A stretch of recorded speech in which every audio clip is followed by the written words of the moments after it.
Welcome to Global Equine Perspective concerning the frequencies that your horses receive from cell phones, all wireless exposures, radio frequencies of course, AC magnetic fields, those are towers and wiring errors and appliances, AC electrical fields with wiring found in most residential homes, as well as most appliances. And here in North America we have a prevalent access of smart meters, which they have unusual frequencies. So I wanted to focus on how all of our new technologies are bringing forth differences in our horses specifically. I only have found a couple of studies, and at the end of this there is a small lecture from the UK.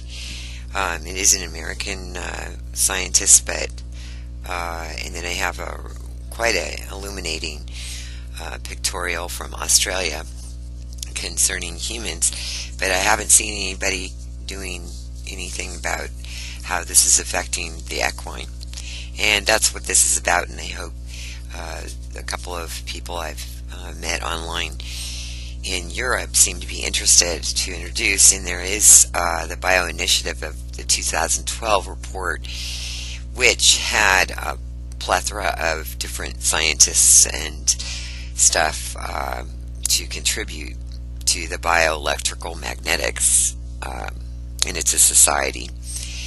And then the senior advisor is the European Environmental Agency and chair of the Russian National Committee on non-ionizing radiation. Anyway, in light of that, the recommended exposure standards have been further lowered, so that's not too good news. But amongst this, there is a report concerning mammals, specifically some cases that have been studied regarding livestock exposing the mobile phone masts. Those are, in North America we call them cell phone towers or whatever, or radio towers, but in Europe I guess they call them masts. But in Spain, a farmer blamed a mobile phone base station for his pigs' miscarriages. Upon this disassembly of that antennae, the problem stopped. Evidently they couldn't have babies. But in Bavaria, Germany, a farmer stated noticing a problem beginning in 1992. It could not find a reason other than the radio frequency broadcasts. The cow's problems included conjunctivitis. I know what that is. That's when they get plugged up and they can't secrete their milk properly. Itching, which I have seen myself on the East Coast, horses having unusual breakouts in the last, well, I guess I started to notice it in 2008 myself. Reproductive problems, decreased milk production, dancing or weaving in stalls. Now this might be cows, but I have noticed that yearlings and 2-year-olds that aren't even in training yet are doing this. Pointing heads away from the transmission tower. Now I haven't noticed that because, well, in the US I think we have them every 2 feet. So, but when his cows were moved to the neighbor's farm 20 kilometers away, the strange behavior disappeared in 5 days. Not to mention also, this farm's family also experienced many health issues, including headaches, non-malignant growth, aching joints, pains in bladder, head, and heart. Other animals, including birds, cats, chickens, and dogs, upon entering the farm appeared to be strangely and negatively affected. In New Zealand, a well-known horse trainer, Penny Hargraves, I hope I said that right, had a small farm near a radio tower, and she had some cows which became nervous, disoriented. All 90 of her horses were also affected and became nervous and jumpy. Symptoms included loss of balance, volatile behavior, more infectious than ever before. And upon some of my studies, by the way, I have found that these frequencies do destroy the immune system. So get your B12 and iron out, folks. And let's see, walking as if their feet hurt. Her horses were walking as if their feet. Penny and her daughter also suffered health problems, including abdominal pain, joint pains, heart palpitations, ringing in the ears, mental confusion, and asthma until they moved away. Well, unfortunately, in the United States, I don't think there's a place you can move. But my reflection on this, and another study that I hope I have time to bring forth, because I put up some pictures here. You can go through them yourself and look them up to give an idea of what frequencies are about and the anomalies of the things that we can't see with our eyes but do inflect on your membranes and our horses' neurological systems. Even their salivation. There's a study about salivation. So we have to be more attention to water and things of this nature, because we've changed the environment. And there's a wonderful UK and German piece here that quantifies several things. It starts in Spain with some storks, and I guess some of the storks were 200 meters from a tower, and they had no babies, and it affected them terribly because they not only couldn't prolificate, they also were attacking each other. And then the ones that were 300 meters away were, suffice it to say, they did have 3.3% baby chicks. So, out of 100%, that's still pretty low. But the electromagnetic fields from these phone towers on the population of the stork was a biological study. And the Bavarian state government in Germany also did a study on cattle, and it affected their milk, and their disorders of behavior. And as soon as they took them away from that environment, their milk became that's a study going back to 1998. So what I really want to propose to you equine enthusiasts out there and owners and breeders, that this is something that really needs to be looked at for the health and welfare of our horses, not just physically but mentally, because it's going to affect their neurological. And the UK has 63 million people, and we have over 300 million people, and they've kept it out of the schools over there. We haven't. All our public schools that I know of are crazy in Wi-Fi, but this is affecting the neurological as well as the biological. And we all know as horse people how fragile the digestive system that horses have. They're grazing animals, and definitely have idiosyncrasies with digestion already. So I put this on so you can find out your listening view. Your horse's is broader. You might want to turn it down because it is annoying, but these are frequencies that you can hear, not the ones that you're not hearing with your cell phone.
So if you survived that, those are your hearing capabilities. A horse can start lower and go higher. I put the numbers up there at the beginning of that test. And the microwaves and cell phones and smart meters and GPSs that you use in your car or the cars that drive by your farm, and a lot of ELF waves are far more understood by your horse than you. We have developed an immunity because we programmed, or been programmed, however way you want to put it, and the horses are a lot more biological and natural. So I want to find out, how do we take all of today's technology and proactively make a barn and training area and a place to travel in the horse trailers so that our horses aren't being subjugated to really being terrorized biologically, neurologically, mentally, because all this ties together with them being fractured. I mean, if a cow is getting fracturous and weaving in a stall, please. Well, I hope this next part helps to understand better what I'm talking about, because I put up a wonderful lecture, and basically it talks about it in a better detailed way and how it contributes to actually helping and or maybe destroying cells. And we all know our horses have cells and molecules and even the DNA.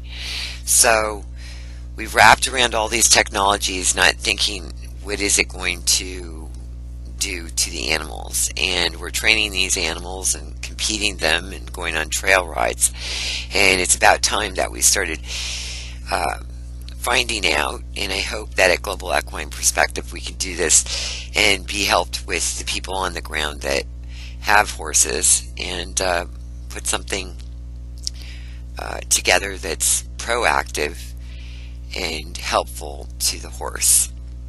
This is a really neat lecture, so I hope you enjoy it.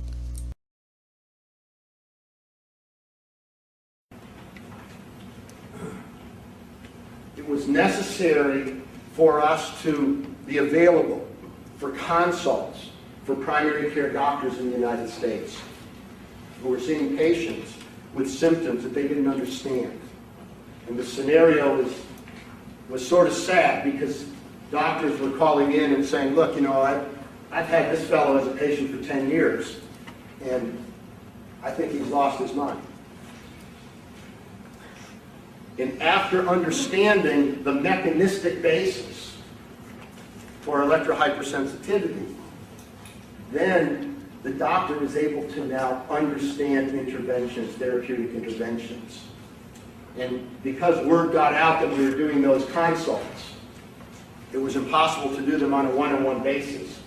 So we established a certification program for primary care clinicians in the United States, and we call that the CIRSA program, Certified Electromagnetic Radiation Safety Advisors. And we're holding that certification course now once a month for primary care practitioners and other professionals in the United States. Now, primary intervention, eliminating the exposure, used to be something that we could talk about relative to cellular phones. Because in the old days, and remember this is high technology, so the old days was 2001. In the old days, we could make a distinction between the near field plume from a cellular phone antenna, which was about 6 or 7 inches around the center of the dipole antenna, where the highest concentration of information-carrying radio waves would be, and the far field, which was the field where the intensity of the signal would dissipate. What's happened now, in the past few years, is that the number of people using cellular phones in the world has risen to 2.2 billion. In communities around the world, they're going to wireless WiMAX.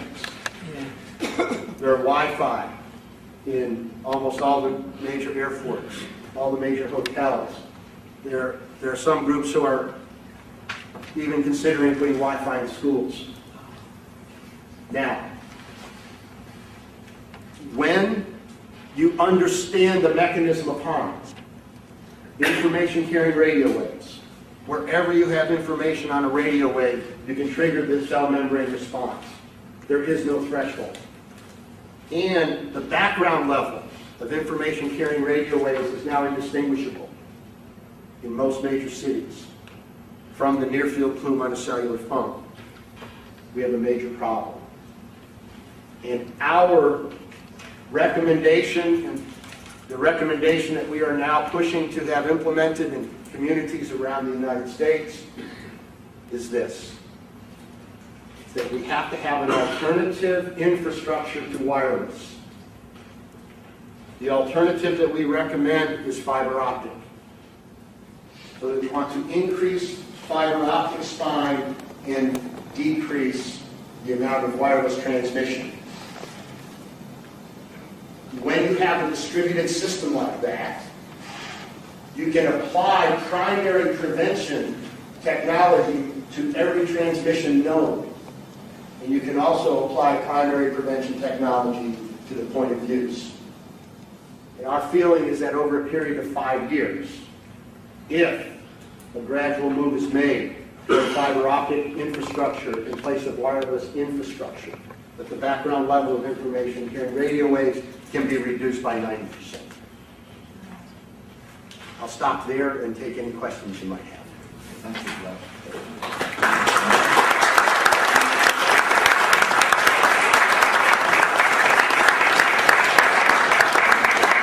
Right, I wonder if we can make the questions terse and sharp, you know, and reject the long stories of history and so on, so we can get some facts out here. Let me ask you the first question you got. Would I be forming micronuclei in my body, do you think, you know, even though I don't live near a telephone mast or use phones very avidly or whatever, despite this afternoon? As a background. Yes, I'm worried about you see all these things are happening, but good science depends on good controls, where you've got an alternative, and you can see that what happens in relation to phones or radiation is happening to other people who don't use them. Okay. It's very clear in the research that is published in peer-reviewed journals that the incidence of micronuclei following exposure to information-carrying radio waves is much higher than the background incidence of micronuclei. In fact, research this past year out of India shows that you can, with a mucosal scrape, pick up micronuclei in the mucus, mouth mucus, of people who use cell phones as compared to people who do not.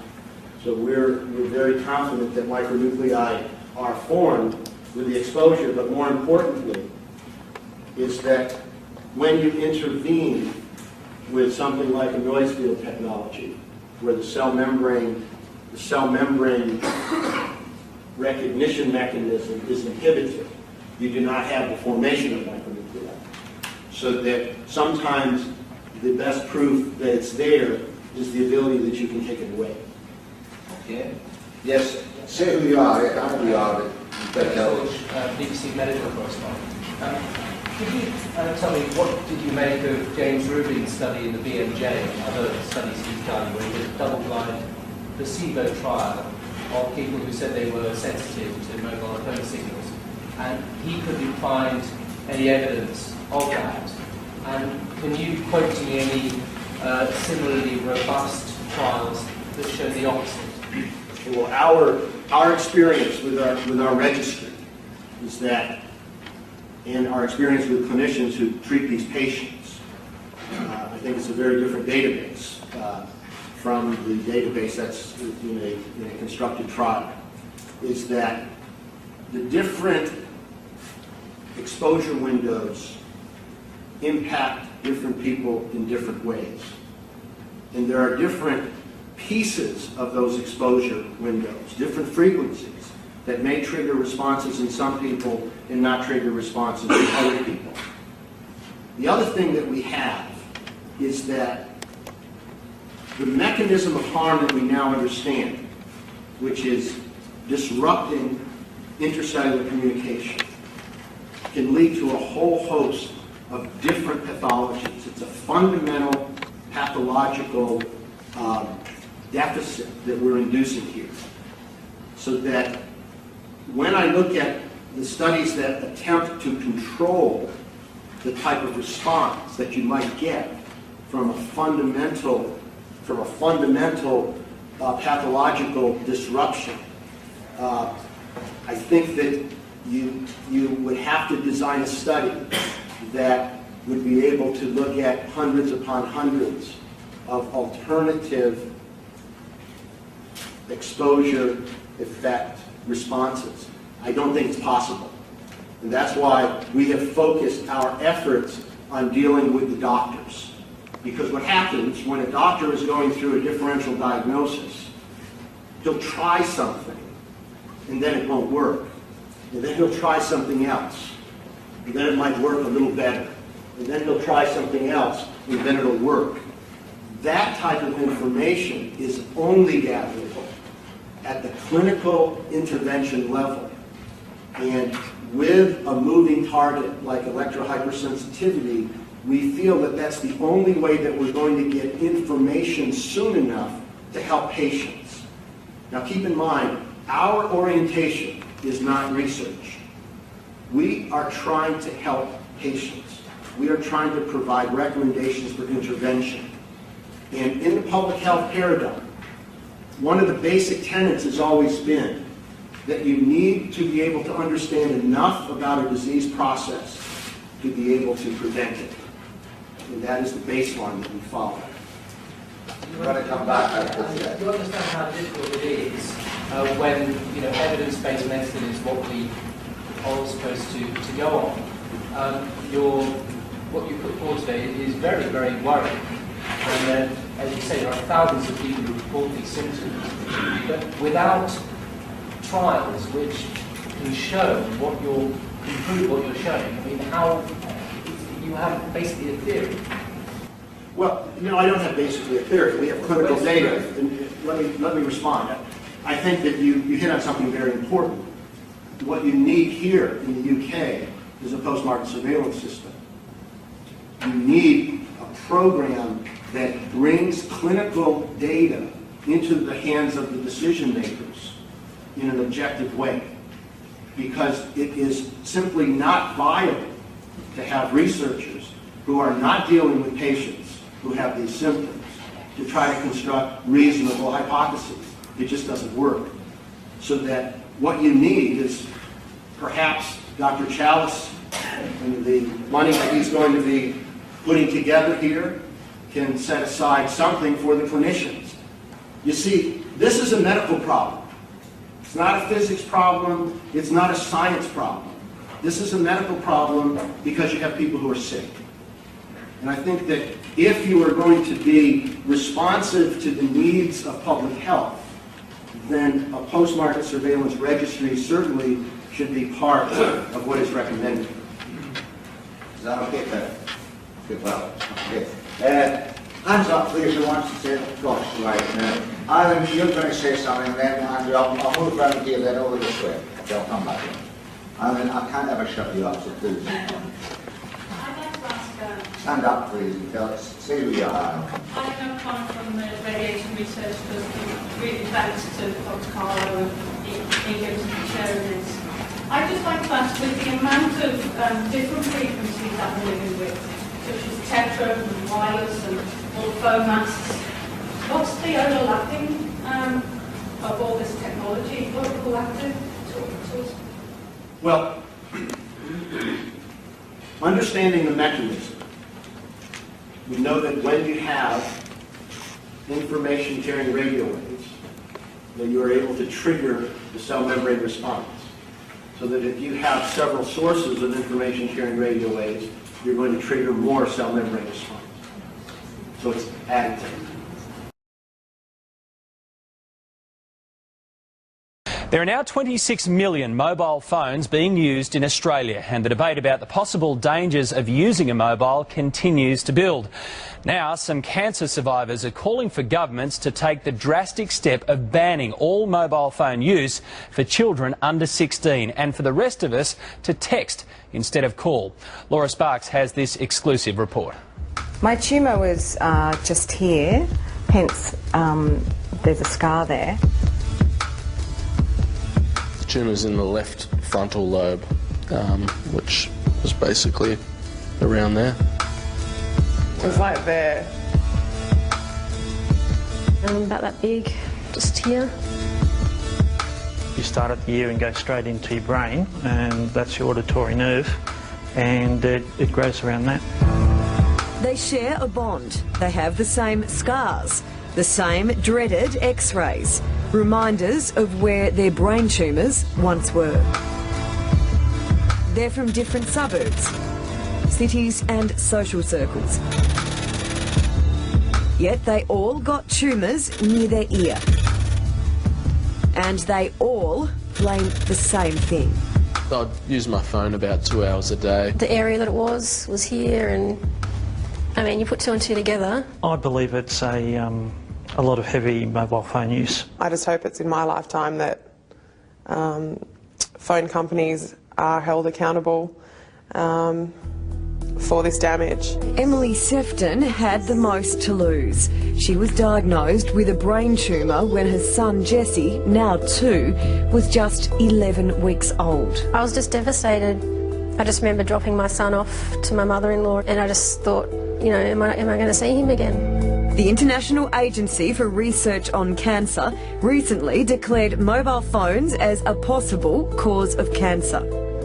I feel vindicated in some respect. This latest admission doesn't surprise former mobile phone salesman David Smith.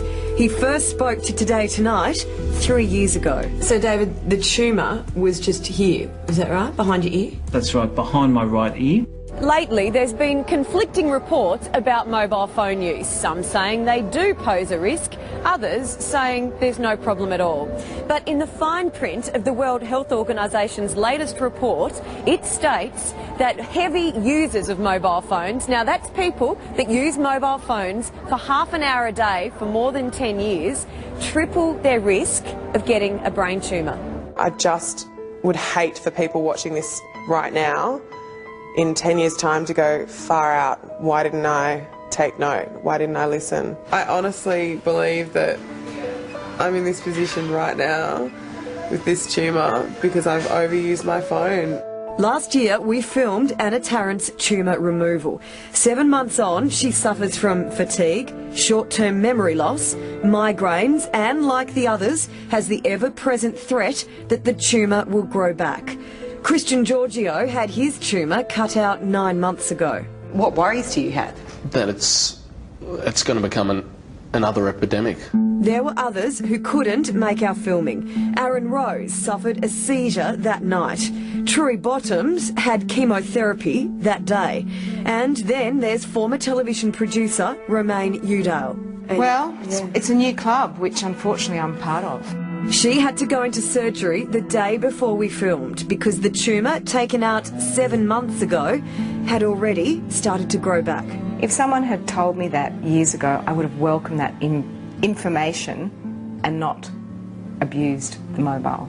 Having emerged from round 2 of brain surgery, Romaine, now an executive coach, is keen to get the message out. Okay, I'm going to time myself today. How many minutes have I been on the mobile phone? With no cure available for brain tumours, neurosurgeon Charlie Teo is worried about the possible link. We're seeing the increase in frequency of tumours in the insular region, which is this region right here, the temporal lobe, the frontal lobe. So it's right there where you hold your phone. Another neurosurgeon, Richard Bitar, advises to text or only use a mobile on speakerphone. And he has this warning for parents. It's a pretty big gamble to let a child use a mobile phone at this point in time. And it's this message that these 4 brain tumour sufferers want to lobby government about. I just want parents to be more aware of radiation and the possible effects it can have on their child's brain. For any child under 16, they should only be able to text unless they're calling 000 or their parents. I mean, don't take the risk with mobile phones. We don't know what they're doing yet. I would have definitely lessened my mobile phone usage if I could have turned back the clock.